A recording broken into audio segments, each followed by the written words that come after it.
Fala aí pessoal, eu sou o Duda e bem-vindos ao canal Refrigerante. Olá pessoal, hoje eu quero conversar com vocês a respeito de alguns filmes bem antigos. Aí você fica perguntando, mas Duda, você só fala sobre filmes antigos? Sim, bem, às vezes não. Gosto também de falar de filmes atuais, mas é porque eu gosto de transmitir uma experiência pessoal, uma experiência especial quando a gente vivia numa época em que as coisas eram mais simples, era a época da inocência. Então, dos filmes que eu quero falar, o primeiro é sobre o filme Cru. Quantos de vocês assistiram esse filme no cinema? Não vale mentir, hein? Pronto, tá mentindo. Eu duvido que tenha alguém que tenha assistido esse filme no cinema. O filme é de 1983, ou seja, eu tinha apenas 3 anos quando o filme foi lançado no cinema. Mas era um filme muito bom. Sinceramente, eu não me lembro qual foi a primeira vez que eu vi o filme, qual foi o ano que eu vi. Mas eu era bem criança, bem jovem. E você sabe como é criança, né? Vê o filme e quer brincar logo em seguida. E esse filme Cru é especialmente especial por vários elementos que estão presentes nele. A história para nós pouco importava. Com o tempo, como a gente foi reassistindo esse filme várias vezes, a gente foi entendendo um pouco da história. Mas no início não era assim, a gente simplesmente ia lá, assistia e curtia o filme. Mas Duda, como é que é o filme? O filme é muito simples. Existem 2 reinos rivais e eles decidem arranjar um casamento para que haja paz entre esses reinos. Você pode até achar um pouco esquisito isso, mas era uma coisa bem comum no passado, né? Vamos ser sinceros. Mas acontece uma invasão lá no palácio, a princesa é levada e aí eles são chamados à aventura. E quando alguém quiser assim dizer que homens não valem nada, quiser denegrir a imagem dos homens, lembre-se de filmes como esse, que demonstra o verdadeiro espírito do heroísmo. E por que eu digo isso? Bem, há um grupo gigante de pessoas para salvar apenas uma princesa. São várias vidas para salvar uma. Parece que não tem nem coerência, né?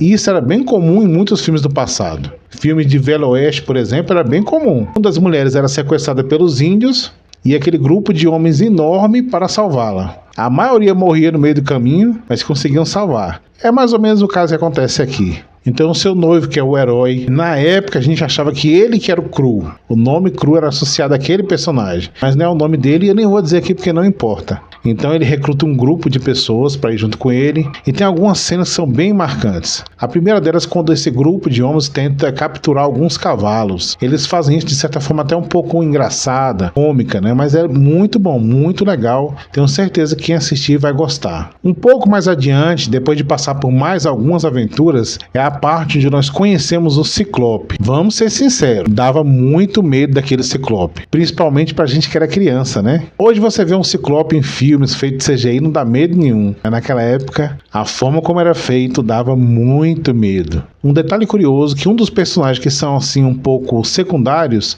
é ninguém menos que Liam Neeson. Pra ser sincero, ele foi o único que se tornou grande e famoso com o tempo. Seguindo um pouco mais adiante, temos uma cena muito boa com uma aranha que está numa teia gigante, onde um dos personagens tem que atravessar a teia, e bem no miolo, no meio da teia, tem uma velha que está com uma ampulheta que tem o poder de parar o tempo. E para que ele consiga sair de lá, ele tem que despejar um pouco daquelas areias do tempo. Uma ampulheta foi quebrada, ele pega um pouco de areia nas mãos mesmo e sai despejando de pouquinho a pouquinho. E quando ele faz isso, a aranha vai parando, aí que ele consegue escapar daquele lugar. Mas chegando perto do desfecho da história é a parte que realmente importa. E eu digo pra você que a melhor parte do filme é a estrelinha. Sim, a estrelinha.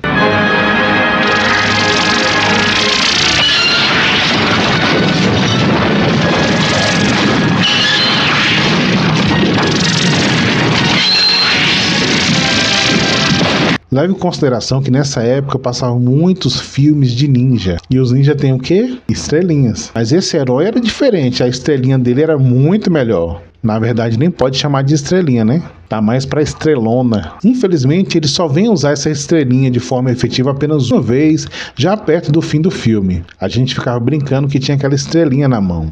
O desfecho do filme é bem simples e previsível, mas o que é legal era o sentimento que aquilo trazia. Sinceramente, eu não faço ideia de quantas foram as vezes que eu vi este filme, mas o sentimento era bom, era maravilhoso. É um filme que eu recomendo assistir. Suspenda a sua descrença, não fique chato com essa questão de que CGI. Talvez a história seja um pouco incoerente para os dias de hoje, mas tem muito filme hoje que tem história bem pior e é aclamado. Então até que vale a pena. É o filme que eu recomendo, está na minha lista para reassistir. Infelizmente ele não está disponível em nenhuma das plataformas, mas uma dica especial para vocês: eu encontrei ele completo no YouTube. Então vai lá conferir. Então é isso, pessoal. Agradeço a todo mundo que assistiu aqui. Deixe um like, se inscreva no canal e até a próxima.